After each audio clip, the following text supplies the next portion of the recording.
अब ये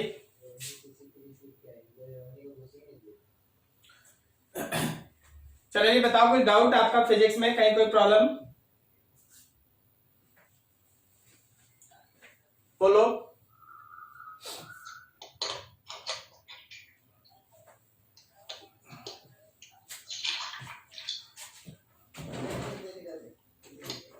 doubt doubt फटाफट।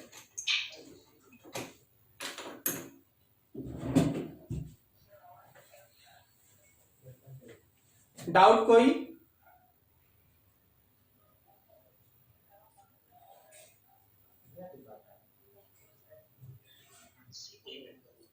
कोई नहीं?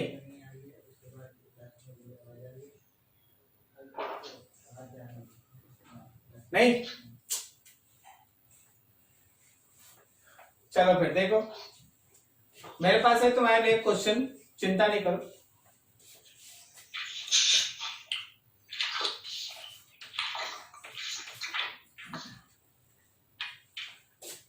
सबको ध्यान से, इस कॉमन पॉइंट से तीन थ्रेड, इस कॉमन पॉइंट से तीन थ्रेड जिसका इक्वल लेंथ है, इस कॉमन पॉइंट से तीन थ्रेड जिसका इक्वल लेंथ है, उससे ना तीन बॉब हैंग है। ये एक बॉब, ये एक दूसरा, ये एक तीसरा। हर बॉब का length of string, length of string L है, ठीक है, and angle made by string with lower vertical theta है, and between strings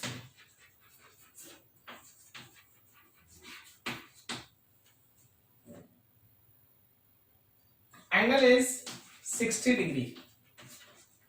Find mass of bob if each have charge Q। क्या तुमको क्वेश्चन समझ में आ रहा है? क्वेश्चन ऐसा है ना कि मान ले जैसे ऊपर पॉइंट से कॉमन पॉइंट से, अभी तक तो आप दो थ्रेड से बनाते थे ना न्यूमेरिकल, आप बनाते थे कि दो को ऐसे लटक गया और इधर बीच में ऐसे गैप हो गया, ही ना। अभी क्या बोला गया ना कि ऊपर से कॉमन पॉइंट से तीन है, तीन मतलब इस तरह का टेट्राहेड्रल पिरामिड जैसा आ जाएगा। लोअर वर्टिकल के साथ इसका बना हुआ एंगल थीटा है और स्ट्रिंग के बीच का एंगल 60 है, स्ट्रिंग के बीच का एंगल 60 है। तो तुमसे ये पूछा गया कि चलो जी किसी एक बॉब का मास बताओ, अगर हर किसी के ऊपर चार्ज है Q, मास सबका सेम है, किसी भी एक को लेके बनाओ। ट्राई करो, थ्री डायमेंशनली सोचो, थोड़ा बनाने का कोशिश करो, फिर देखते हैं आगे।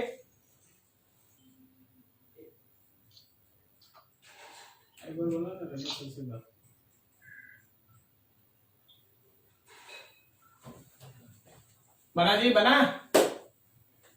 चलो चलो लगो फटाफट फटाफट।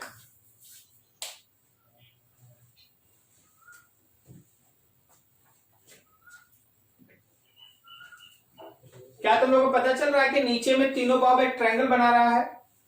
Yes sir. उस ट्रायंगल का एज लेंथ पता चल रहा है आपको? हाँ, उस ट्रायंगल का एज लेंथ, उस ट्रायंगल का एज लेंथ ये 60 है ना, तो ये L है तो ये L है तो ये L होगा ना।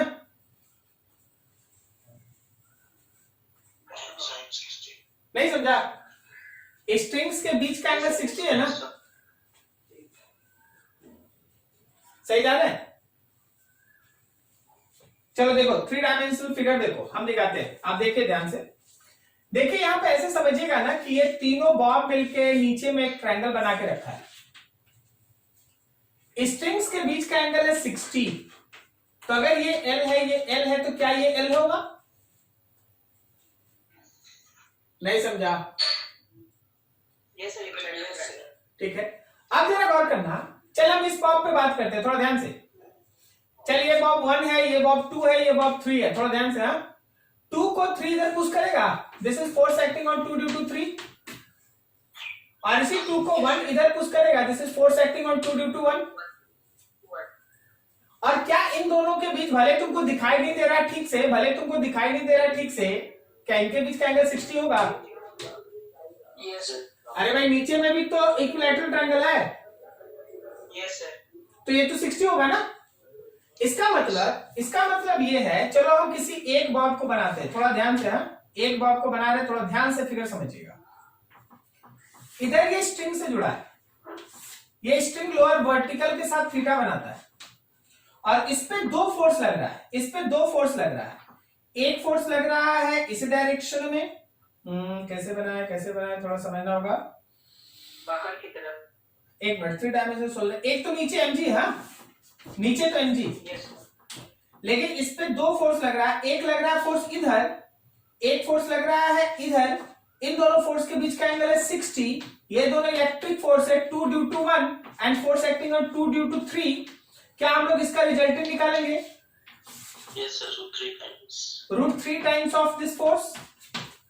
क्या हम लोग इस फोर्स को लिख सकते हैं कि QQ डिवाइडेड बाई L ही होगा ना, sorry L square. Yes sir.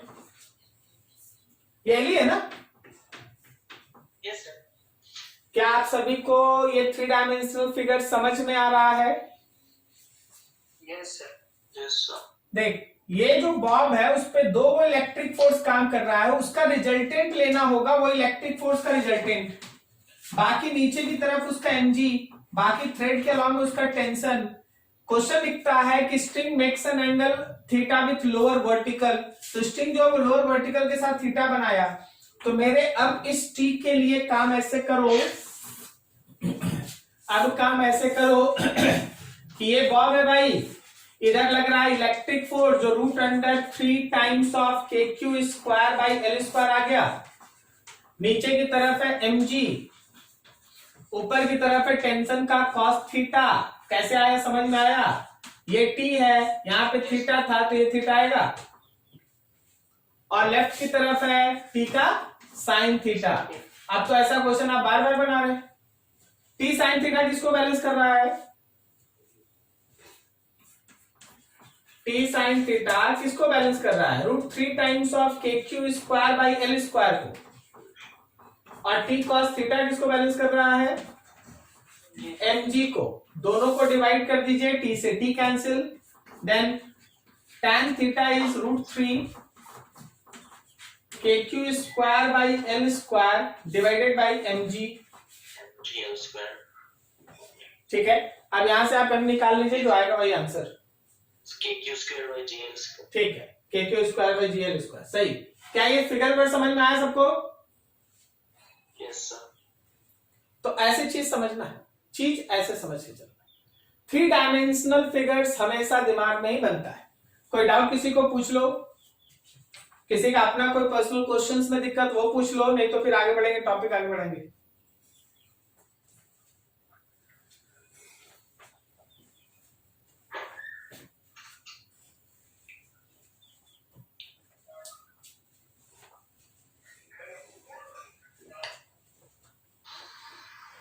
नीचे वाला, ये वाला आप देखिए ना, ऐसे आप ऐसे समझिए ना कि आप इस एक बॉब को पकड़िए, ठीक है? तो इस एक बॉब को, मतलब 2 नंबर बॉब को 3 भी पुश करेगा और 1 भी पुश करेगा। तो ये 2 फोर्स उस पर हम ड्रॉ कर दिए हैं। ये दोनों फोर्स एक प्लेन में है और उनके बीच का ऐसे है, एक इधर फोर्स है, एक इधर फोर्स है। समझ में आया? ऐसे 2 फोर्स है, तो इन दोनों फोर्सेस के बीच का एंगल है 60, तो रिजल्टेंट इधर होगा। देखो, मान लो ये एक इलेक्ट्रिक फोर्स है, ये एक इलेक्ट्रिक फोर्स है, बीच का एंगल है 60 डिग्री, तो रिजल्टेंट इस डायरेक्शन में आया, वो यहां। अब ये इलेक्ट्रिक फोर्स हो गया, नीचे की तरफ mg हो गया, थ्रेड का टेंशन इधर है एंगल पे, तो थ्रेड के टेंशन को 2 पार्ट में हम लोग तोड़ दिए। जनरल केस में देखो, जनरल केस में हम लोग फिगर ऐसे बनाते हैं ना, जरा गौर करना, हम लोग ऐसे दो बॉब बनाते थे, फिर दिखाते थे कि हाँ इसको ये इलेक्ट्रिक फोर्स इधर है, नीचे mg है और ये टेंशन है। ऐसा क्वेश्चन तो बहुत बार बना है। बस आज हम क्या किए कि हम तुमको 3 डायमेंशनली एक और बॉब दे दिए, तो वो बॉब भी इसको पुश करेगा। तो अकेला इलेक्ट्रिक फोर्स एक का नहीं, दोनों इलेक्ट्रिक फोर्स का रिजल्टेंट लेना पड़ेगा, दो इलेक्ट्रिक फोर्स का रिजल्टेंट लेना पड़ेगा, और बाकी mg और टेंशन जैसे था वैसे ही। क्या आप समझ पा रहे हैं?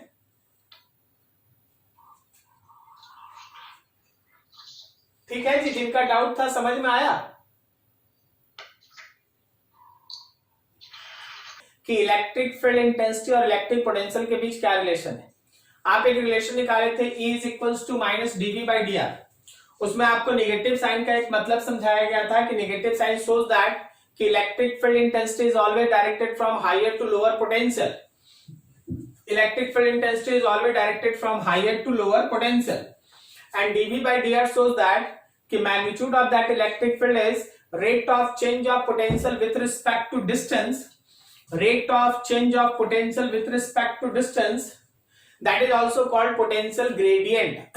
उसको हम लोग potential gradient कहते हैं। potential gradient का मतलब होता है कि अगर हम लोग potential को पोजीशन के साथ ग्राफ में प्लॉट करें, तो जो पोटेंशियल वर्सेस पोजीशन का या डिस्टेंस का जो ग्राफिकल स्लोप आता है वो पोटेंशियल ग्रेडियंट को बताता है। अगर कहीं ग्रेडियंट ज्यादा है, स्लोप ज्यादा है, तो इलेक्ट्रिक फील्ड का मैग्नीट्यूड ज्यादा है। अगर ग्रेडियंट कम है, स्लोप कम है, तो इलेक्ट्रिक फील्ड इंटेंसिटी का मैग्नीट्यूड कम है। अगर कहीं ग्रेडियंट जीरो है, मतलब स्लोप जीरो है, तो इलेक्ट्रिक फील्ड इंटेंसिटी उस पॉइंट पे जीरो है। Direction is always from higher to lower potential, electric field intensity is always directed from higher to lower potential. ये सब बहुत इंपॉर्टेंट वर्ड्स है। अब इसी टॉपिक को थोड़ा आगे बढ़ाते हैं, एक इंपॉर्टेंट डिस्कशन है इसमें मैथमेटिकल, वो जरा देखो ध्यान से। हम लोगों के पास E है minus dv by dr, E है minus dv by dr। By using this we can find first electric field intensity if equation of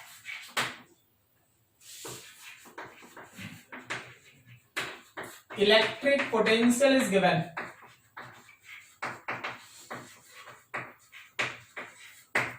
electric field intensity if equation of electric potential is given। ठीक है, अब देखो इसका मतलब क्या है। मान लो जैसे कि एग्जांपल दे कि मान ले भाई पोटेंशियल का इक्वेशन है 2x square plus 3y minus z cube, 2x square plus 3y minus z cube. तुमसे बोला गया find electric field intensity at point 1 2 3। तुम्हारे पास एक पॉइंट है 1 2 3, वहां पे इलेक्ट्रिक फील्ड इंटेंसिटी आपको बताना है। ऊपर वाले इक्वेशन को देखो, तुम्हारे पास E है माइनस dv बाई dr, थोड़ा समझ लेना इसको अच्छे से। तो आप अगर चाहें तो इस E को 3 टर्म में लिख सकते हैं। V का डिफरेंशिएशन x के रिस्पेक्ट में i कैप, इसी V का डिफरेंशिएशन y के रिस्पेक्ट में j कैप, और इसी V का डिफरेंशिएशन z के रिस्पेक्ट में k कैप, z के रिस्पेक्ट में k कैप। मतलब अगर आप पोटेंशियल के इक्वेशन को जानते हैं तो उस पोटेंशियल के इक्वेशन को x के रिस्पेक्ट में डिफरेंशिएट करें i कैप, y के रिस्पेक्ट में डिफरेंशिएट करें j कैप, और z के रिस्पेक्ट में डिफरेंशिएट करें k कैप, और negative sign is used. Clear है? अब आगे समझना। जब तुम x के रिस्पेक्ट में डिफरेंशिएट करेगा तो ध्यान रखना y और z कांस्टेंट होता है। जब तुम y के रिस्पेक्ट में डिफरेंशिएट कर रहा है तो x और z कांस्टेंट है, सो ऑन। तो बस आपको ये थीम समझना है। अब आगे छोटा सा कैलकुलेशन देख लीजिए। E is equals to minus d by dx of potential का equation 2x square plus 3y minus z cube i cap minus d by dy of 2x square plus 3y minus z cube j cap minus d by d z of 2x square plus 3y minus z cube k cap. ठीक है, ऐसा। अभी देखो इस e को हम लोग लिख सकते हैं, पहला डिफरेंशिएशन में ये दोनों कांस्टेंट है तो कांस्टेंट का डिफरेंशिएशन 0, सीधा इसका डिफरेंशिएशन देखो, क्या ये माइनस 4x है? क्या ये समझ में आया? अगले में x कांस्टेंट है, z कांस्टेंट है, तो सीधा 3y देखो, क्या ये 3 बचेगा? माइनस 3। और नेक्स्ट वाले में x कांस्टेंट है, y कांस्टेंट है, तो सीधा यहाँ पे माइनस 3z स्क्वायर के कैप बचेगा। तो this is the equation of electric field intensity, जो अभी तुम्हारे पोटेंशियल के इक्वेशन से निकाला हुआ E का इक्वेशन है। तो अब आपको E का वैल्यू चाहिए था इस पॉइंट पे तो अगर आपको इलेक्ट्रिक फील्ड चाहिए एक पॉइंट पे जिसका कोऑर्डिनेट है 1 2 3, x के जगह 1, y के जगह कुछ नहीं, y वेरिएबल में है ही नहीं, और z के जगह पे 3 का स्क्वायर के cap. So your electric field intensity at given point is minus 4i cap, minus 3j cap, and minus 27k cap. Minus 4i cap, minus 3j cap, minus 27k cap. This is your electric field intensity. क्या हम लोग कहीं गलत कर दिए? यहाँ गलत कर दिए ना? ये माइनस है ना, तो माइनस और माइनस मिलके प्लस होगा ना? समझ में आ रहा है जी? तो देखता है तो बताता नहीं। Yes, sir. ठीक है, बताया करो, सब गलती हो जाए तो। ठीक है, यहाँ माइनस है, यहाँ माइनस प्लस। चलो अच्छा, अब आगे बढ़ते हैं। तो अगर हमारे पास पोटेंशियल का इक्वेशन दिया है, अगर हमारे पास पोटेंशियल का इक्वेशन दिया है तो हम लोग आसानी से E का इक्वेशन निकाल लेते हैं, वैल्यू निकालते हैं। इसका रिवर्स भी सही है। इसका रिवर्स मेरे कहने का मतलब है second point, electric potential at any point if equation of electric field intensity is given। अगर आपको इलेक्ट्रिक फील्ड इंटेंसिटी का इक्वेशन दे दे तो आप किसी भी पॉइंट पे पोटेंशियल या पोटेंशियल का डिफरेंस निकाल सकते हैं। जैसे आप एग्जांपल देखिए,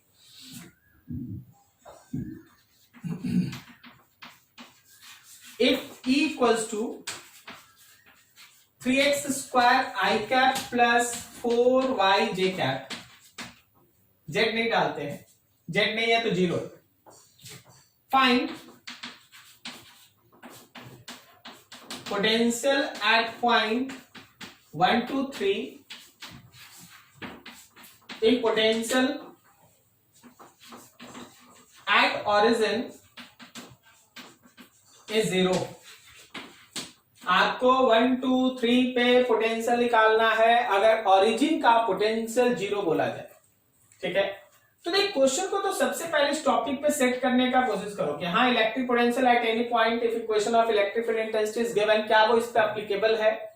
तो अब देखो जैसे काम क्या है, आपको इक्वेशन दिया गया है E is equals to minus dv by dr, E equals to minus dv by dr। अब आप यहां से dv लिख सकते हैं minus E dot D R, dv लिख सकते हैं minus E dot D R.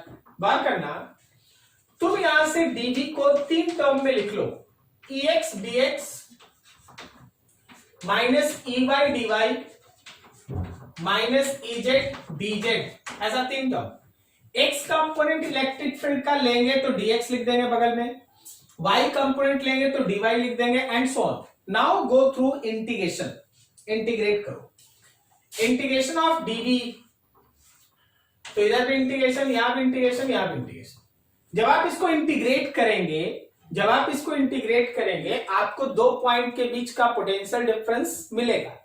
जरा बार करिए यहां पे आपको लिखना पड़ता है इनिशियल पॉइंट का पोटेंशियल से फाइनल पॉइंट का पोटेंशियल, फिर यहां होगा x का इनिशियल कोऑर्डिनेट से x का फाइनल कोऑर्डिनेट, यहां होगा y के इनिशियल कोऑर्डिनेट से y का फाइनल कोऑर्डिनेट, और यहां होगा z के इनिशियल कोऑर्डिनेट से z का फाइनल कोऑर्डिनेट। तुम इस फिगर में समझना, अभी देखो उसका मैथमेटिक्स इधर करेंगे। हाँ, तुम जरा इस क्वेश्चन में समझना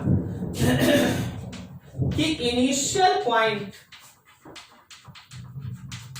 और फाइनल पॉइंट आपको किसको लेना है।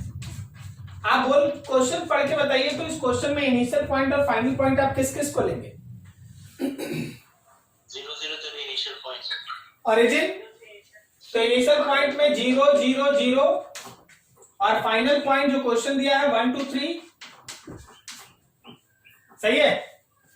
Yes sir. अब जरा सोच के बता, इनिशियल पोटेंशियल कितना लेगा।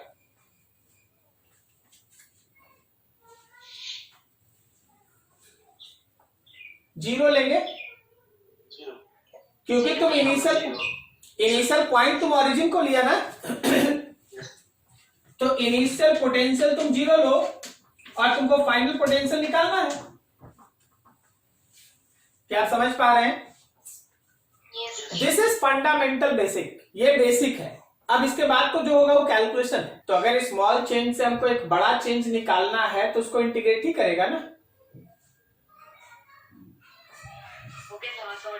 वही बात लिखा हुआ डीवी लिखा हुआ है, स्मॉल चेंज इन पोटेंशियल। आपको चाहिए दो पॉइंट के बीच पूरा, एक ओरिजिन से किसी दूसरे पॉइंट के बीच का चेंज इन पोटेंशियल। तो आपको जब बड़ा चेंज चाहिए तो स्मॉल चेंज को इंटीग्रेट कीजिएगा। अभी हो गया ना? थोड़ा कैलकुलेशन देख लो उसका।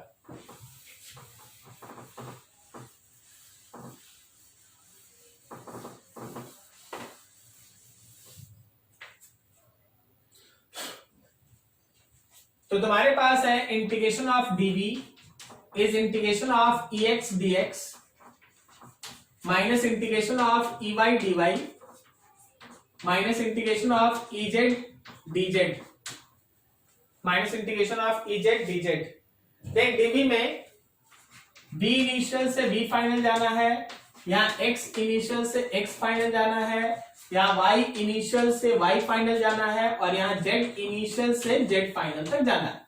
चलो अभी question, integration of d v is minus E का X कंपोनेंट बताओ। देखो इक्वेशन पे ध्यान लगाओ और बताओ X कंपोनेंट, Y कंपोनेंट और Z कंपोनेंट। X बताओ 3x स्क्वायर dx, Y बताओ 4y dy, और Z कितना 0। इनिशियल पोटेंशियल 0, फाइनल पोटेंशियल निकालना है। इनिशियल पॉइंट का x कोऑर्डिनेट 0, फाइनल पॉइंट का x कोऑर्डिनेट 1, इनिशियल पॉइंट का y कोऑर्डिनेट 0, फाइनल पॉइंट का y कोऑर्डिनेट 2। सही जा रहे हैं? डीवी का इंटीग्रेशन भी 0 से लेके b तक माइनस 3x स्क्वायर का इंटीग्रेशन x क्यूब बाई 3 0 से 1 माइनस 4y का इंटीग्रेशन y स्क्वायर बाई 2 0 से लेके 2 तक। नाउ ये 3 से 3 कैंसिल, ये हो गया v minus 0 is equals to minus 1 का क्यूब माइनस 0, ये 2 से ये 2 आ गया, यहां पे हो गया 2 square minus 0। So v will be equals to minus 1 minus 2 into 4, तो वैल्यू हो गया v is equals to minus 1 minus 8। Overall potential of that point is equals to minus 9 volt. Potential of that point is equals to minus 9 volt. क्या ये mathematical calculation समझ में आया आपको? Yes sir. ठीक है, तो देखो ये भी उसी पर्टिकुलर इक्वेशन का एक अच्छा सा एप्लीकेशन है। E equals to minus d v by d r. E equals to minus d v by d r आपको 3-4 इंपॉर्टेंट कॉन्सेप्ट देता है। एक वो पोटेंशियल के बेसिस पे E का डायरेक्शन आपको बता देता है कि आपका इलेक्ट्रिक फील्ड इंटेंसिटी का डायरेक्शन कहां से कहां होगा, तो हायर से लोअर। दूसरा, वो ग्राफिकली आपको पोटेंशियल और पोजीशन के बीच अगर ग्राफ है तो वहां से E का एक आइडिया दे देता है। V और R का स्लोप जितना ज्यादा होगा E का वैल्यू उतना ज्यादा होगा। थर्ड, उस इक्वेशन के एप्लीकेशन से अगर आपको V का हम इक्वेशन दे दे तो E का इक्वेशन मिल जाए, और अगर हम ई का इक्वेशन दे दें तो पोटेंशियल किसी पॉइंट का या पोटेंशियल का डिफरेंस मिल जाए। ठीक है, थोड़ा नोट करो, खत्म करो, फिर अगला सेक्शन, इसी में अगला कुछ क्वेश्चन ऐड करते हैं। इधर तो ही क्या होगा, क्वेश्चन ऐड करते हैं।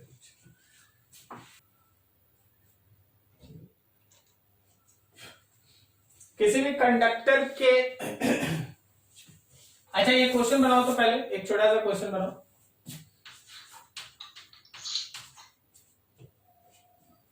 If E is equals to 4x square I cap, find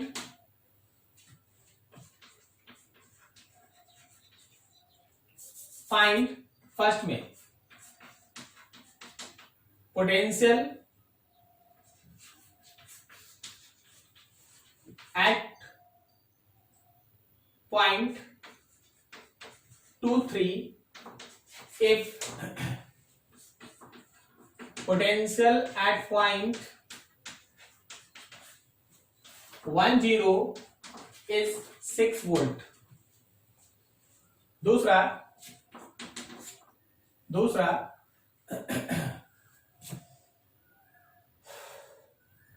work done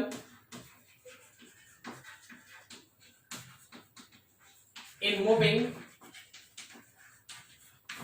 2 microcoulomb charge from, मान लीजिए इस पॉइंट को हम लोग P1 लिख दिए हैं, इस पॉइंट को P2, okay, from P1 to P2। चलो बनाओ तो दोनों।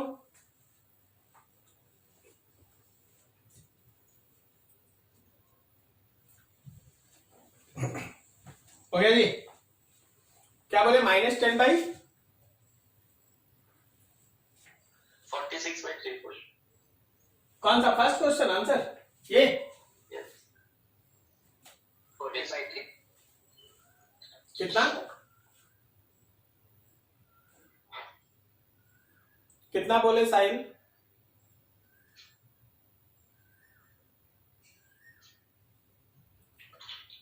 सही था सर, -10/3 वोल्ट। और किसी का,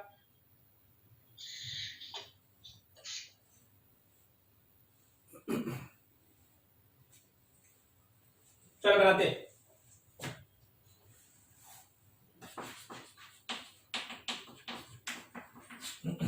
अभी हम लोग देखें कि dB is equals to minus, सीधा भी EX DX लिख देते हैं, YZ लिख के टाइम पास नहीं करते।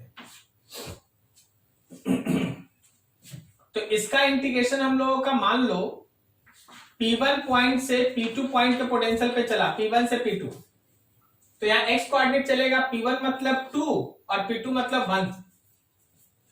dB का इंटीग्रेशन हो गया V 1 से 2 तक, माइनस E का x कंपोनेंट था हम लोगों के पास 4x स्क्वायर dx, कहां से कहां तक, 2 से 1 तक। This is potential 2 minus potential 1 is equals to -4, x का इंटीग्रेशन x³ 2 से 1। पोटेंशियल 2 मतलब ये वाला कितना लेके चलना है, 6 वोल्ट, माइनस पोटेंशियल 1 निकालना है, -4/3 x³ 1 का क्यूब माइनस 2 का क्यूब, सो 6 माइनस V1 4/3। देखो 1 में से 8 गया, क्या ये -7 हुआ, ठीक है। अभी देखो कैलकुलेशन को और आगे प्रोसीड कराते हैं,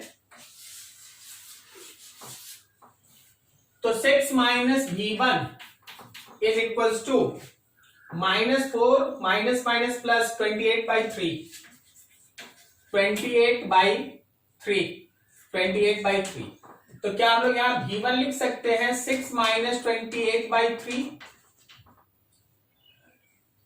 सो V1 is equals to -10/3 volt. V1 is equals to -10/3, किसका आ रहा था जी -10/3, अंशु, सही है अंशु जी, ठीक है। तो थोड़ा आगे बढ़ते हैं अब। अब जो दूसरा क्वेश्चन है, work done in moving 2 microcoulomb charge from P1 to P2, second बनाने के लिए आप याद कीजिए work is equal to change in potential energy, याद है आपको? So work is equal to Q times of del V।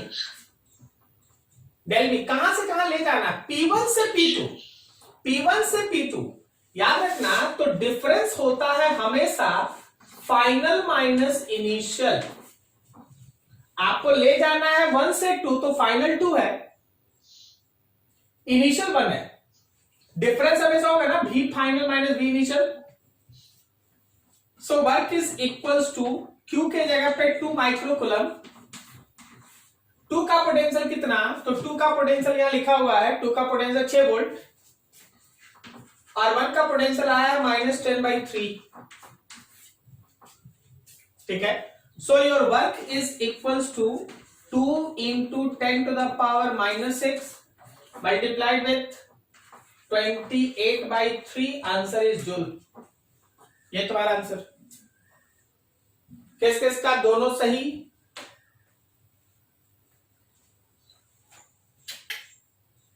नहीं हो पाया? क्या सेकंड क्वेश्चन का कॉन्सेप्ट समझ में आया? ठीक है। तो देखो आपको ये पॉइंट अगर आ रहा है सॉल्व करने, तो ये वाला तो हम लोग पिछले टॉपिक से उठा लिए थे ना, कि वर्क डन करने का मतलब होता है चेंज इन पोटेंशियल एनर्जी, मतलब Q times of del V। Del V अभी हम लोग यहां से निकाल लिए और Q तो कॉन्सेप्ट पहले से। ठीक है, नोट कीजिए अच्छे से। ये टॉपिक खत्म, इसको देखिएगा, फिर इसके बाद अब अगले सेक्शन में बढ़ते हैं, ध्यान रखिए। नेक्स्ट टॉपिक हम लोगों के पास concept of electric field lines. हम लोग इलेक्ट्रिक फील्ड लाइंस के बारे में डिस्कस कर रहे हैं। आप याद कीजिएगा, जिस दिन आप इलेक्ट्रिक फील्ड पढ़ रहे थे, उस समय बताया गया था कि इलेक्ट्रिक फील्ड के स्ट्रेंथ को मेजर करने का 3 तरीका था। एक इलेक्ट्रिक फील्ड इंटेंसिटी, दूसरा इलेक्ट्रिक पोटेंशियल और थर्ड है इलेक्ट्रिक फील्ड लाइंस। अगर आप सीक्वेंस समझ रहे हैं तो इलेक्ट्रिक फील्ड इंटेंसिटी पे बढ़िया काम हो गया, इलेक्ट्रिक पोटेंशियल के साथ पोटेंशियल एनर्जी खत्म हो गया। Now we have turn of electric field lines. Electric field lines क्या होता है? एक्चुअली देखो ना, तो ये एक हाइपोथेटिकल कॉन्सेप्ट है जो दिखेगा नहीं तुमको। आप बस इसको पेन पेपर पे इसलिए बनाते हैं ताकि आप फील्ड लाइंस को देख सके। अभी मान लो जैसे तुम देख रहा होगा ना, तो इस रूम में है ना लाइट जल रहा है, लाइट गिर रहा है ऊपर से नीचे, ट्यूबलाइट का लाइट गिर रहा है। तुम्हारे घर में बल्ब है, बल्ब जल रहा है, लाइट है तुम तक पहुंच रहा है। देखो लाइट तुम तक पहुंच रहा है, लेकिन लाइट के पाथ को अगर दिखाना पड़ेगा। मान ले जैसे ये तुम्हारे घर का एक बल्ब है जो अभी जल रहा है, इधर लाइट आ रहा है, तो हमको अगर दिखाना है लाइट को तो हम एक लाइन ड्रॉ करेंगे। बोले देखो जी रे, ये लाइट रेज है, क्या समझ में आ रहा है? Yes sir. उसी तरह किसी चार्ज का जो प्रोड्यूस्ड इलेक्ट्रिक फील्ड है, उसको अगर हम दिखाना चाहते हैं किसी को, देख ये लाइट दिखेगा थोड़ी ना, तुम यहां रहेगा तो तुमको लाइट है, लेकिन ये लाइट का ऐसा पाथ थोड़ी ना है। बात समझ रहे ना? ये ड्रॉ करने का एक तरीका है।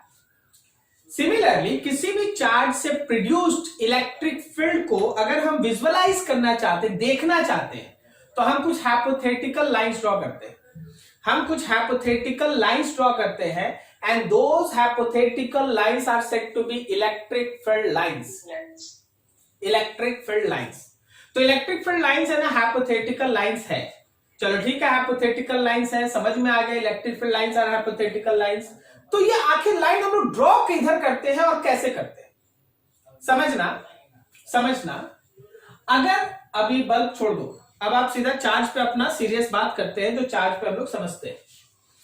आप अगर किसी भी चार्ज के बगल में आप अगर कोई एक चार्ज लिए, सपोज ये पॉजिटिव चार्ज, और इसके इलेक्ट्रिक फील्ड लाइंस को आप ड्रॉ करना चाहते हैं, तो इलेक्ट्रिक फील्ड लाइंस आर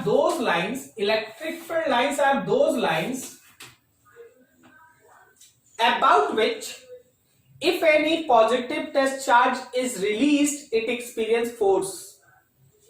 आप अगर कोई पॉजिटिव टेस्ट चार्ज छोड़ देते हैं, पॉजिटिव टेस्ट चार्ज, तो ध्यान रखना वो इसकी वजह से इसी डायरेक्शन में फोर्स एक्सपीरियंस करेगा। अगर आप यहां पे कोई एक पॉजिटिव टेस्ट चार्ज रख देते हैं तो इसकी वजह से इस डायरेक्शन में फोर्स एक्सपीरियंस करेगा। तो याद रखना फील्ड लाइंस इधर है। अगर यहां रख दोगे तो क्या फोर्स इधर जाएगा? तो याद रखना इलेक्ट्रिक फील्ड लाइंस इधर है। तो समझिएगा ध्यान से, electric field lines are those lines around any charge in which if any test charge is placed it experience electric force। क्या बोला जा रहा है? it experience electric force। Electric force test charge पे जिस डायरेक्शन में लगेगा इलेक्ट्रिक फील्ड लाइंस का डायरेक्शन वही होता है। इलेक्ट्रिक फील्ड लाइंस उसी तरह से ड्रॉ होता है। ठीक है, सो इलेक्ट्रिक फील्ड लाइंस, अब देखो यहां पर उसका बेसिक डेफिनेशन, फिर बहुत सारा चीज आगे जाएगा। Electric field lines are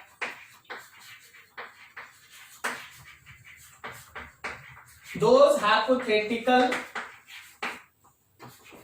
lines around any charge या system about which any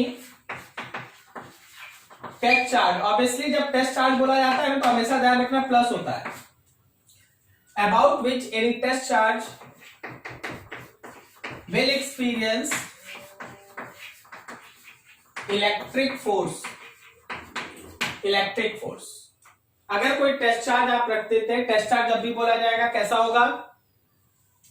positive होगा। तो अगर आप टेस्ट चार्ज रख देते हैं तो वो उसी डायरेक्शन में फोर्स एक्सपीरियंस करता है। तो अब हम जब भी कोई तुम्हारा, मान लो जैसे हम तुमसे बोल दिए कि देख भाई चल एक एग्जांपल ये था, अभी मेरे पास कोई निगेटिव चार्ज माइनस है, तो यहां पे फील्ड लाइंस का डायरेक्शन बोलो, तो क्या वो अंदर की तरफ फोर्स एक्सपीरियंस करेगा? यहाँ पे तो क्या वो इस डायरेक्शन में फोर्स एक्सपीरियंस करेगा? समझ में आ रहा? तो अब इन्हीं सब चीज को हम लोग कैरेक्टराइज कर देते हैं, कैरेक्टरिस्टिक पढ़ते हैं। उन कैरेक्टरिस्टिक से हम लोग है ना इन फील्ड लाइंस के इफेक्ट को देखेंगे। जरा गौर से देखते चलना, समझते चलना।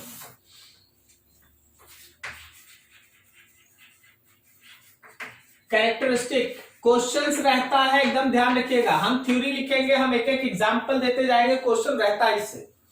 सबसे पहला, electric field lines originates from positive charge and electric field lines originates from positive charge and terminates on negative charge। Positive charge से निकलता है, निगेटिव चार्ज पे खत्म होता है। पॉजिटिव चार्ज से निकलता है, निगेटिव चार्ज पे खत्म होता है। ठीक है, दूसरा, for any isolated charge electric field lines are straight. कोई अगर आइसोलेटेड चार्ज है, electric field lines are straight, but for system of charges electric field lines are curved। अगर तुम्हारे पास चार्ज का कोई सिस्टम होगा तो ध्यान रखना इलेक्ट्रिक फील्ड लाइंस कर्व होगा, लेकिन अगर तुम्हारे पास कोई अकेला चार्ज होगा तो इलेक्ट्रिक फील्ड लाइंस स्ट्रेट होगा। जैसे आप फिगर देखो, ये फिगर देखो, मान लो तुम्हारे पास प्लस है, तो याद रखना कि इलेक्ट्रिक फील्ड लाइंस इससे ओरिजिनेट करके ऐसे बाहर निकलेगा। इलेक्ट्रिक फील्ड लाइंस स्ट्रेट बनाना है और ऐसे बाहर दिखाना है, आउटवर्ड। दूसरा देखो, अगर तुम्हारे पास नेगेटिव है तो इलेक्ट्रिक फील्ड लाइंस अंदर दिखाना है। अंदर बाहर क्यों हो रहा है समझ रहा? हम सोच रहे हैं कि कोई एक हाइपोथेटिकल टेस्ट चार्ज है, तो वो टेस्ट चार्ज फोर्स किधर एक्सपीरियंस करेगा? तो अगर माइनस है तो अंदर और अगर प्लस है तो बाहर, कोई दिक्कत नहीं। अब देख, नो सर। अगर मान लो हम लोग के पास एक प्लस और एक माइनस है, पहला फिगर, दो फिगर बताया आइसोलेटेड चार्ज, तीसरा फिगर बता रहा है चार्ज का एक सिस्टम। तो प्लस से निकलेगा माइनस पे जाएगा, प्लस से निकलेगा माइनस पे जाएगा, प्लस से निकलेगा माइनस पे जाएगा, प्लस से निकलेगा माइनस पे जाएगा, प्लस से निकलेगा माइनस पे जाएगा। कुछ निकाल दो, दिखाने का जरूरत नहीं है। हमेशा इलेक्ट्रिक फील्ड लाइंस कहां से निकलता है? पॉजिटिव से। टर्मिनेट कहां करता है? नेगेटिव पे। अगर सब अकेले अकेले चार्ज है तो फील्ड लाइंस स्ट्रेट होगा, लेकिन चार्ज का अगर सिस्टम है तो कर्व। सर एक प्लस और एक माइनस बता दिए, बहुत अच्छा किए। सर जरा दोनों प्लस है तो बता दीजिए। दोनों से निकलेगा, रिपेल कर जाए। हाँ रिपेल कर जाएगा, दोनों से निकलेगा और रिपेल कर जाएगा, लाइक दैट। दोनों से निकलेगा, कहीं भी टर्मिनेट नहीं करेगा। ऐसा नहीं कि एक से निकाल के दूसरे पे रख देना। सर अगर दोनों निगेटिव रहा तो भाई, दोनों निगेटिव है तो भी क्या हुआ? फील्ड लाइंस इसी तरह से बनेगा, बस डायरेक्शन अंदर होगा। क्या सही है ना? केवल डायरेक्शन अंदर होगा, ध्यान रखना, डायरेक्शन अंदर होगा और कुछ नहीं। ऐसा जब कभी भी आपके पास चार्ज का सिस्टम है, देख पहला वाला आइसोलेटेड चार्ज, दूसरा वाला आइसोलेटेड चार्ज, लेकिन बाकी तीनों चार्ज का सिस्टम। और जब भी आप चार्ज के सिस्टम में बात करेंगे कर्व होगा, और अगर आप आइसोलेटेड बात कीजिएगा तो स्ट्रेट लाइन होगा। ठीक है, अभी और भी है बहुत सारा कैरेक्टर, देखना सेकंड के बाद third point. Tangent at any point on electric field lines gives direction of net electric field intensity at that point। कभी भी आप किसी भी इलेक्ट्रिक फील्ड लाइंस पे जब आप टेंजेंट बनाते हैं, टेंजेंट हमेशा ध्यान रखना कि इलेक्ट्रिक फील्ड लाइंस उस पॉइंट पे जब टेंजेंट आप ड्रॉ कीजिएगा तो वो उस पॉइंट का जो नेट इलेक्ट्रिक फील्ड उसका डायरेक्शन देगा। वर्ड है नेट इलेक्ट्रिक फील्ड, किसी एक का नहीं, net electric field, net electric field. जैसे यहां तुम अगर टेंजेंट बनाया ऊपर, तो इसका मतलब है कि यहां नेट इलेक्ट्रिक फील्ड ऊपर है। समझ में आया क्या? Yes sir. ठीक है, तो अब देखो अगला point, fourth. Two electric field lines never intersect. क्या ये समझ में आया? Yes sir. अगर दो पॉइंट, एक पॉइंट पे कोई दो इलेक्ट्रिक फील्ड इंटेंसिटी अगर इलेक्ट्रिक फील्ड लाइंस अगर इंटरसेक्ट करता है तो एक ही पॉइंट पे इलेक्ट्रिक फील्ड का दो डायरेक्शन हो जाएगा, विच इज नॉट पॉसिबल। ये पॉसिबल नहीं। चलो बढ़िया है, तो ऐसा हो नहीं सकता, ये हो नहीं सकता। ठीक है, फिफ्थ, एट सरफेस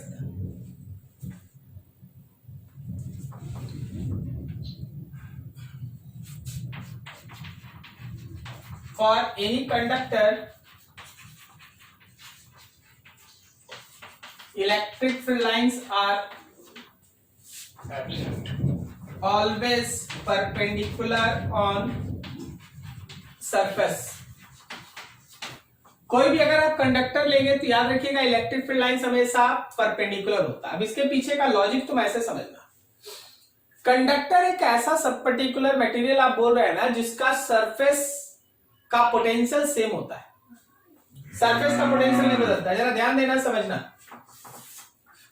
मान लो एक कंडक्टर का एक सरफेस है, पॉइंट है ए और बी, आप इस पे इलेक्ट्रिक फील्ड लाइंस को क्रॉस बना दिए, मतलब एंगल पे 90 नहीं बनाए।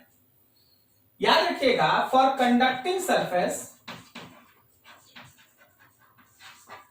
कोई भी कंडक्टिंग सरफेस के लिए अगर आप बात करते हैं ना, तो पोटेंशियल उसका सेम होता है, ए और बी का पोटेंशियल सेम होता है। थोड़ा लॉजिकल है, हाँ बढ़िया से। यहां ई है तो ई का दो कंपोनेंट होगा, एक ई का पैरेलल कंपोनेंट होगा और एक ई का परपेंडिकुलर कंपोनेंट होगा। सही है। अब देखो अगर ए और बी का पोटेंशियल सेम है तो डिफरेंस जीरो है। सही है। अब अगर डिफरेंस जीरो है तो इलेक्ट्रिक फील्ड का वो कंपोनेंट जो ए और बी की तरफ है वो जीरो होगा। नहीं समझा? अभी ना हम लोग पढ़े थे थोड़ी देर पहले कि E is equal to minus del V by del R. तो ए और बी मतलब हो गया पैरेलल पार्ट, तो ए और बी के बीच का डिफरेंस कितना? जीरो। क्या सबको यहां समझ में आ रहा है? इंपॉर्टेंट है। Yes sir. ए और बी मतलब पैरेलल वाला हिस्सा, तो पैरेलल में तो पोटेंशियल का डिफरेंस जीरो है। अगर डिफरेंस जीरो है तो ई का जो पैरेलल हिस्सा वो भी जीरो होगा। तो अगर ई का पैरेलल जीरो है तो केवल कौन बचा? परपेंडिकुलर। तो हमेशा ध्यान रखना कि कंडक्टर के सरफेस पे electric field lines are always perpendicular, always perpendicular. बहुत सारा क्वेश्चन तो इसी पे बेस्ट है, हमसे तो एक दिन पूछा गया, हम अभी थोड़ी देर में डिस्कस करेंगे। हाँ बिल्कुल। तो ये ध्यान रखना, कभी भी कंडक्टर के सरफेस पे इलेक्ट्रिक फील्ड लाइंस हमेशा कैसा बनाना है? परपेंडिकुलर। इलेक्ट्रिक फील्ड लाइंस कहां से ओरिजिनेट होता है, कहां टर्मिनेट होता है? अगर हमारे पास चार्ज का एक सिस्टम है तो इलेक्ट्रिक फील्ड लाइंस कैसा होगा? कर्व। और अगर आइसोलेटेड है तो स्ट्रेट लाइन। यहां तक कोई दिक्कत नहीं? आगे देखो,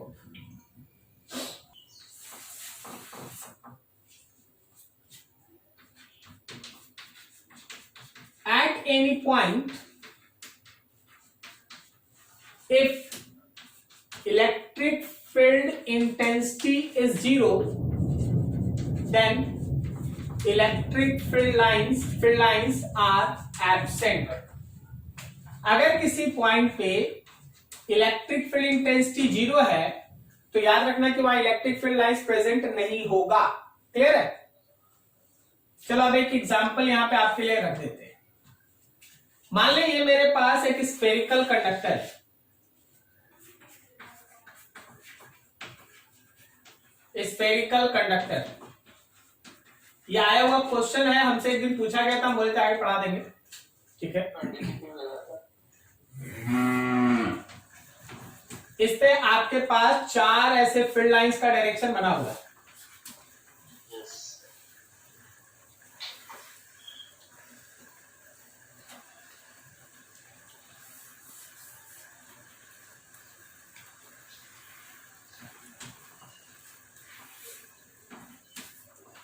ऐसा है। ठीक है। मान लो जैसे तीन ही ड्रॉ करते हैं, एबीसी। बताओ कौन सा पॉसिबल है और क्यों? कौन सा पॉसिबल है? क्यों सी बोला?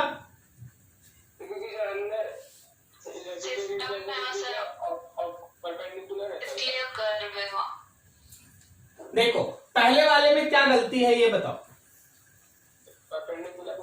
सही बोला। फर्स्ट वाला इसलिए सही नहीं है क्योंकि वो सरफेस पे परपेंडिकुलर नहीं है। सेकंड वाले में क्या दिक्कत है बोलो भाई?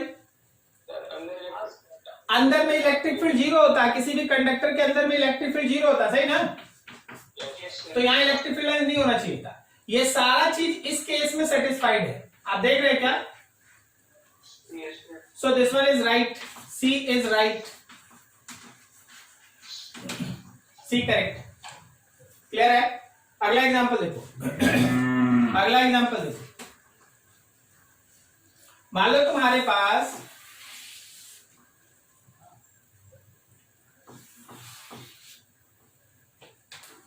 ये एक मेटालिक कंडक्टर है, अंदर से भरा हुआ है।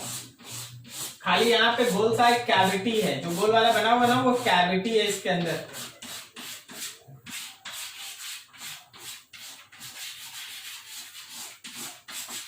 ये कंडक्टर, ये कैविटी, ये कैविटी। यहां पे एक चार्ज रखा हुआ है Q। ठीक है।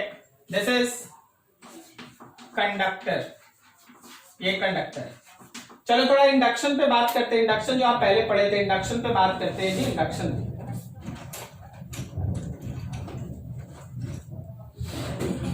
क्या यहाँ प्लस क्यू है तो यहाँ माइनस क्यू डेवलप होगा और फिर यहाँ प्लस क्यू डेवलप होगा। क्या इस पोर्शन में इलेक्ट्रिक फील्ड 0 है? ठीक है, अब देख यहां पे माइनस डेवलप हुआ है और यहां पे प्लस डेवलप हुआ है।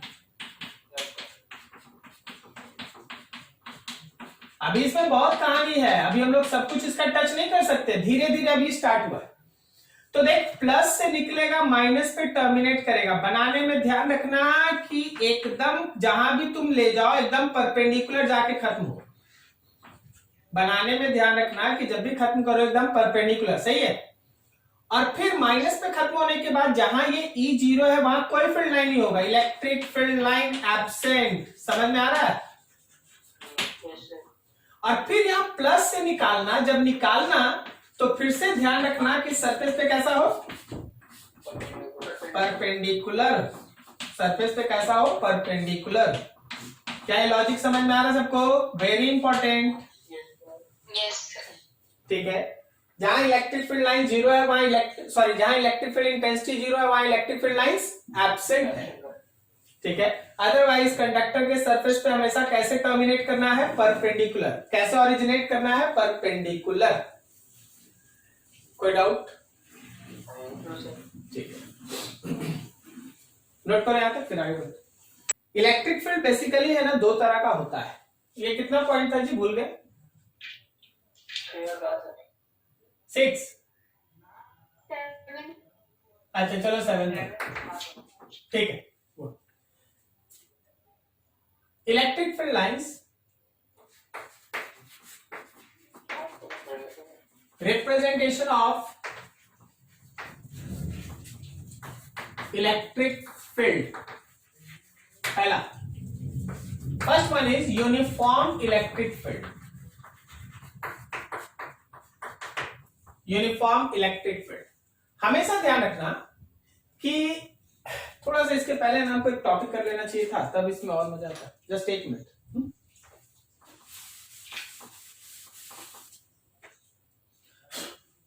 सेवेंथ में स्ट्रेंथ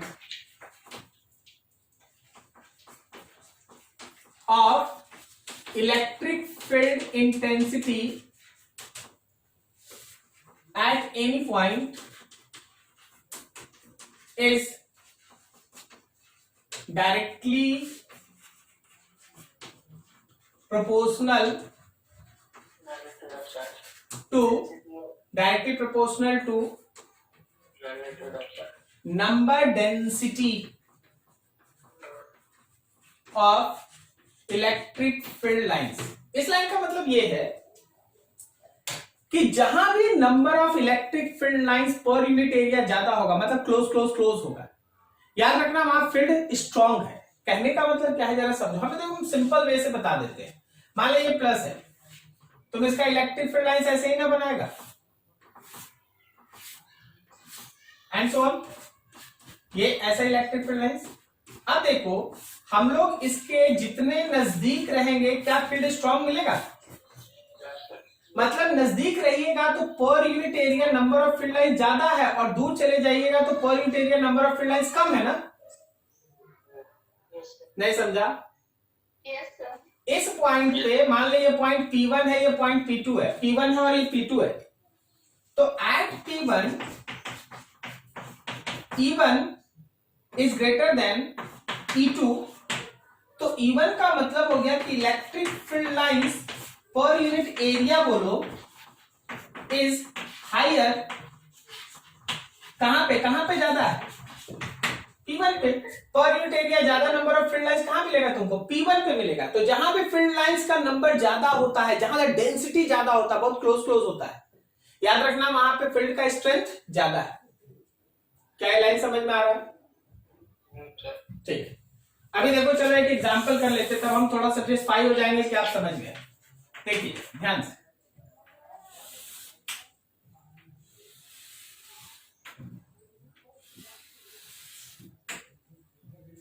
ये इलेक्ट्रिक फील्ड लाइंस का डायरेक्शन है। This point is A, this point is B and this point is C. बोलो तीनों पॉइंट पे इलेक्ट्रिक फील्ड के स्ट्रेंथ को बताओ। सबसे ज्यादा कहां, उससे कम,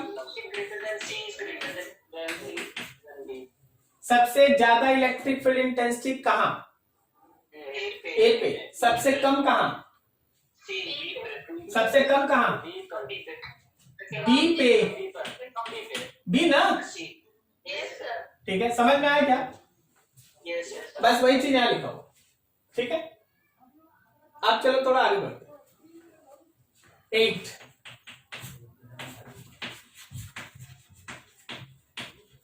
representation of electric field.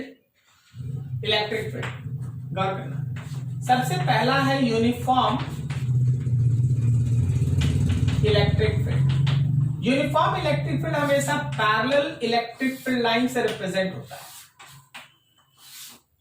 Parallel, इससे फायदा क्या है ना कि तुम कहीं भी पर यूनिट एरिया इसका वैल्यू निकालो, मैग्नीट्यूड सेम रहेगा, और टेंजेंट बना लो तो डायरेक्शन भी हर जगह सेम है। तो इलेक्ट्रिक फील्ड इंटेंसिटी P1 पे और इलेक्ट्रिक फील्ड इंटेंसिटी P2 पे दोनों का मैग्नीट्यूड भी सेम है और दोनों का डायरेक्शन भी सेम है। तो कहीं भी अगर तुमको यूनिफॉर्म इलेक्ट्रिक फील्ड रिप्रेजेंट करना होगा या किसी फिगर में तुम्हारे पास ऐसा पैरेलल दिखाई दे तो खुद से समझ लेना है कि ये एक uniform electric field. Uniform electric field का मतलब हुआ मैग्नीट्यूड कांस्टेंट। अगर यहाँ पे 4 न्यूटन पर कूलम है तो यहाँ भी 4 न्यूटन पर कूलम है, यहाँ भी 4 न्यूटन पर कूलम है। क्या ये समझ में आया? और डायरेक्शन भी सेम, डायरेक्शन भी सेम रहेगा। अगला देखो,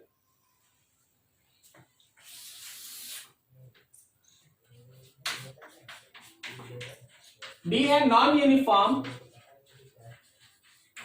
electric field due to change in direction. Direction में चेंज की वजह से नॉन यूनिफॉर्म, डायरेक्शन में चेंज की वजह से नॉन यूनिफॉर्म। जरा गौर करना, जो हम लोग अभी फिगर बनाए हैं उस हिसाब से पर यूनिट एरिया जितना फील्ड लाइंस यहां मिलेगा उतना ही पर यूनिट एरिया फील्ड लाइंस यहां भी मिलेगा। क्या सही जा रहे हैं? Yes, sir. लेकिन क्या दोनों जगह पे टेंजेंट से मिलेगा क्या? No, sir. No, sir. तो मैग्नीट्यूड बोलो इलेक्ट्रिक फील्ड का P1 पे और मैग्नीट्यूड बोलो इलेक्ट्रिक फील्ड का P2 पे, तो दोनों इलेक्ट्रिक फील्ड का मैग्नीट्यूड सेम है, लेकिन इलेक्ट्रिक फील्ड एट P1 और इलेक्ट्रिक फील्ड एट P2 ये सेम नहीं है। क्या समझा?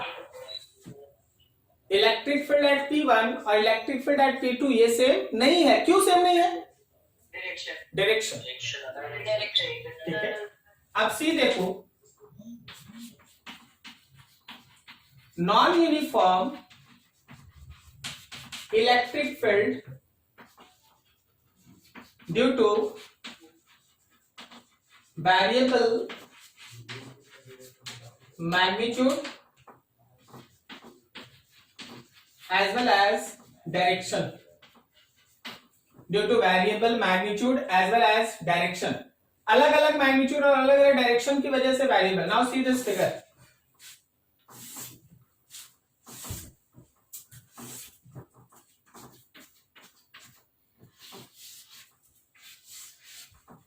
मान लो इस पॉइंट को P1 लिख देते, इस पॉइंट को P2 कह देते। बोलो फील्ड का मैग्नीट्यूड बड़ा कहां? P1. 1 वाला मैग्नीट्यूड बड़ा, 2 वाला छोटा। क्या डायरेक्शन सेम है दोनों जगह? क्या डायरेक्शन सेम है दोनों जगह? No, sir. नहीं, डायरेक्शन भी डिफरेंट, डायरेक्शन भी डिफरेंट। क्लियर हो रहा है? ठीक है, Yes, sir. तो देख हर तरह से जब तुमको क्वेश्चन मिलेगा उसमें फील्ड का एक रिप्रेजेंटेशन होगा, कुछ लाइन खींच के तुमको फील्ड दिखाया गया होगा, तो तुमको खुद से डिकोड करना है कि वो आखिर इलेक्ट्रिक फील्ड है कैसा। वो यूनिफॉर्म है, वो नॉन यूनिफॉर्म है, तो नॉन यूनिफॉर्म में कैसा है। सही, ऐसे सोचना पड़ेगा। क्लियर? इतना देख लो, फिर अभी और है 1-2 पॉइंट, उसको भी खत्म कर देंगे।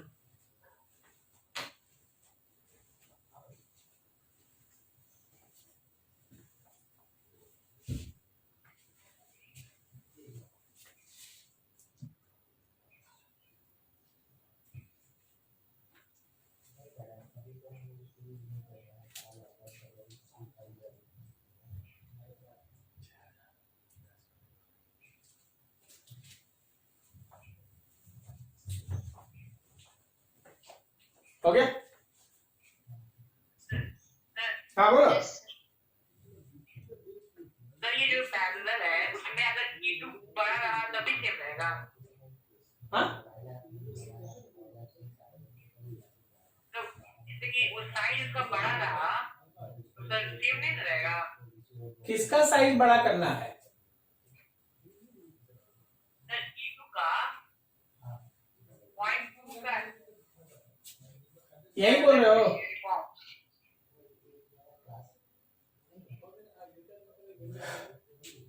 साइज किसका बड़ा करना है? किसका साइज बड़ा करना है? सर्कल का। सर वो जब सर्कल बना है उसका बोल रहा है सर। अच्छा तो उसका बड़ा कर देंगे तो नंबर ऑफ फील्ड लाइंस भी तो उसके अंदर बढ़ेगा ना। जब आप पर यूनिट एरिया बात करते हैं तो एरिया सेम लेके ना बात कीजिएगा। जितना बड़ा एरिया यहां लीजिएगा वही एरिया यहां लीजिएगा, तब ना कंपैरिजन होगा कि यहां छोटा एरिया ले लीजिएगा यहां बड़ा लीजिएगा, तो बड़ा लीजिएगा तो फील्ड लाइन भी तो बढ़ जाएगा।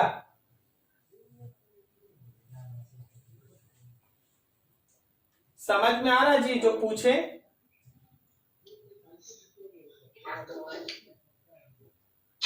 हेलो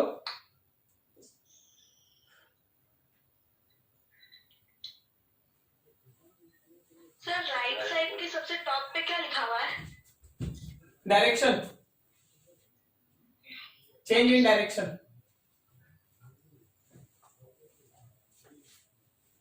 चलो थोड़ा आगे बढ़ते हैं।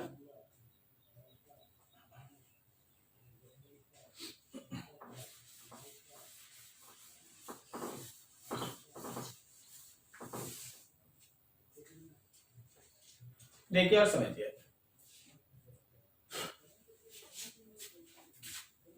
8 के बाद 9th देखो। Electric number of electric field lines proportional magnitude of charge. जितना ज्यादा number of electric field lines होगा, याद रखना चार्ज उतना ही ज्यादा है।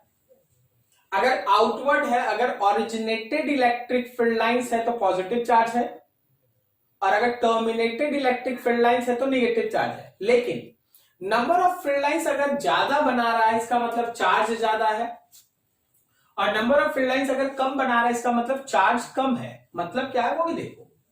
मान लो जैसे हम एक 2q चार्ज लिखें और इस 2q से हम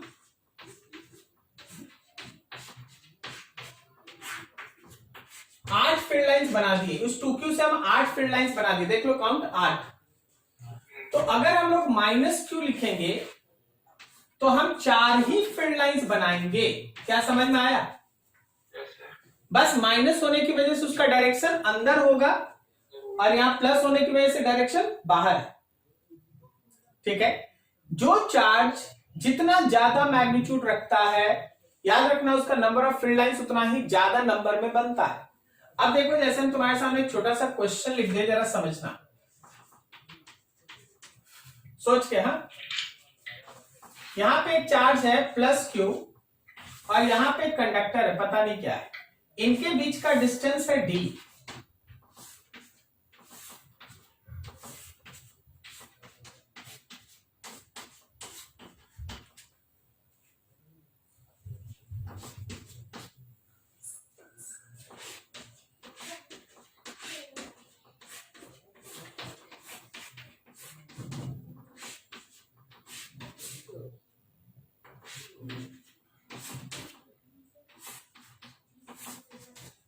हाँ, ऐसा बना दिया गया। बोला गया कि चलो जी d डिस्टेंस पे रखा हुआ इनके बीच का फोर्स निकालो। पता फोर्स अट्रैक्टिव होगा या रिपल्सिव? कैसे पता चला तुमको? हाँ, एक प्लस है तो दूसरा क्या है? माइनस, क्योंकि एक से निकला है दूसरे पे टर्मिनेट किया। क्लियर है? ठीक है, चलिए माइनस हो गया, ये पता चल गया। लेकिन अब पता है इस चार्ज का मैग्नीट्यूड कितना है? q/2। Very good. यहां देख प्लस क्यू के लिए ना 1 2 3 4 5 6 7 8 9 10 11 12 13 14 15 16 फील्ड लाइंस है, लेकिन यहां पे केवल एक ही टर्मिनेट करता हुआ दिखाया गया है। नहीं समझा? Yes sir. तो ये अगर क्यू है तो ये कितना है? -q/2। सो फोर्स हो गया k q1 q2 divided by d का square. This is your answer. Clear है? Yes sir. ठीक, तो चलो ये था हम लोगों का इलेक्ट्रिक फील्ड लाइंस का concept. Electric field lines are always directed from higher potential to lower potential, higher potential to lower potential. एक बार फिर से लिख दे क्योंकि ये बहुत काम का पॉइंट है। Electric field lines are always from higher to lower potential, higher to lower potential. ठीक है, ये था तुम्हारे पास एक आसान सा टॉपिक था, खत्म हो गया। इतना आप अगले दिन करके बैठिए, क्वेश्चंस बनाइए, न्यूमेरिकल्स बनाइए। आपके पास डीपीपी है, आपके पास स्टडी मॉड्यूल है, आपके पास बुक है, क्वेश्चंस जरूर बनाइए। एचसीबी में सुन लेना, एचसीबी में 60-62 तक बोले थे ना लास्ट डे? ठीक है, 62-63 तक आप बनाओ। लास्ट में कुछ है ना डायपोल का क्वेश्चन आने लगेगा, टॉर्क बेस्ट। ठीक है, उसको आप छोड़ दे, केवल डायपोल बचा है, वो अगले दिन से स्टार्ट हो जाएगा, अगले दिन।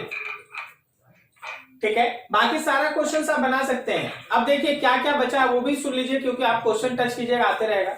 गॉसेस थ्योरम, गॉसेस थ्योरम का मतलब हो गया शेल का इलेक्ट्रिक फील्ड इंटेंसिटी, सेल का इलेक्ट्रिक फील्ड इंटेंसिटी, स्फीयर का इलेक्ट्रिक फील्ड इंटेंसिटी, सिलेंडर का इलेक्ट्रिक फील्ड इंटेंसिटी, शीट का इलेक्ट्रिक फील्ड इंटेंसिटी या प्लेट का इलेक्ट्रिक फील्ड इंटेंसिटी, ये बचा हुआ है।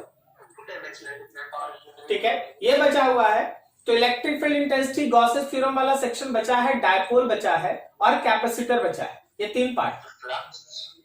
क्या बोले? इलेक्ट्रिक फ्लक्स वही है, गॉसेस थ्योरम वही है। ठीक है, वो गॉसेस थ्योरम का ही पार्ट। तो हम लोग है इसको अभी नहीं पढ़े हैं, बाकी आप क्वेश्चन सब है ना बनाना स्टार्ट कीजिए। जितना ज्यादा से ज्यादा आप प्रैक्टिस करेंगे अच्छा रहेगा। जो डाउट होगा बैच में पूछो। ठीक है, चलो नोट कर लो इसको अच्छे से। कोई डाउट है पूछ लो, खत्म करें अब। सर अगर यूनिफॉर्म इलेक्ट्रिक फील्ड में इलेक्ट्रॉन को छोड़ा जाए, हाँ बोलो। तो किधर अगर यूनिफॉर्म इलेक्ट्रिक फील्ड में इलेक्ट्रॉन को छोड़ा जाए तो हाईएस्ट से लोअर जाएगा ना? हाँ। लोअर से हाईयर जाएगा। हाँ बोलो। लोअर से हाईयर जाएगा पोटेंशियल। हाँ बोलो ना। देखो सबसे पहले एक बात हम बताते हैं, आप क्यों कंफ्यूज होते हैं हम आपको बताते हैं। आप लोग है ना जो वर्ड्स बोलते हैं ना, देखिए आप बोलते हैं पोटेंशियल, पोटेंशियल इलेक्ट्रॉन पे थोड़ी ना डिपेंड करेगा, वो तो यहाँ फील्ड पे डिपेंड करेगा, पहला लाइन। ठीक है, वर्ड्स पे कंट्रोल रखो। जब तुम बोलता है पोटेंशियल तो हम मास्टर है ना, तो हमको पोटेंशियल ही समझ में आएगा। लेकिन आप क्या बोल रहे हैं ना कि हम सोच रहे हैं पोटेंशियल एनर्जी, लेकिन मेरे मुंह से निकल गया पोटेंशियल, फिर आप लास्ट में बोल दिए सर वही था। प्रॉब्लम होता है। इसलिए आप जब भी क्वेश्चन बोलिए ना तो एकदम आराम से बोलिए, एकदम शांति से वही बोलिए जो दिमाग में है। दिमाग सही सोचता है लेकिन आप बोल नहीं पाते, वही चीज बोलना है। फिर से बोलो। अगर यूनिफॉर्म इलेक्ट्रिक फील्ड में अगर इलेक्ट्रॉन को रखा जाए तो उसमें से पोटेंशियल एनर्जी किधर लगेगा? पोटेंशियल एनर्जी किधर लगेगा, ये एक ऐसा वर्ड हो गया जिसमें आप बोले कि एनर्जी का डायरेक्शन, वो होता नहीं है। एनर्जी स्केलर है। हम आपको दूसरा चीज बता देते हैं जो शायद आप पूछने का कोशिश कर रहे हैं। क्या आप लोग इसका स्क्रीनशॉट ले लिए हैं? ठीक, मान लो जैसे यहां तुम एक इलेक्ट्रॉन छोड़ दो और यहां एक प्रोटॉन छोड़ दो, हम दोनों एक बार बता देते। अब तुम ही बताओ, अगर इलेक्ट्रिक फील्ड राइट है और ये निगेटिव चार्ज है, इलेक्ट्रिक फील्ड राइट और ये निगेटिव चार्ज है, क्या ये लेफ्ट की तरफ घूमेगा? फोर्स इधर ही लगेगा ना, क्यूई। और ये पॉजिटिव है, प्रोटॉन है, इलेक्ट्रिक फील्ड राइट है, तो क्या इस पे फोर्स राइट लगेगा? क्यूई। समझ रहे हैं ये बात? ठीक, अब सोचो, मान ले ये मेरा ये चॉक पीस मेरे हाथ से छूट जाए तो नीचे गिरेगा कि ऊपर? नीचे ही क्यों गया? ग्रेविटी एनर्जी घटाया, पोटेंशियल एनर्जी घटाया।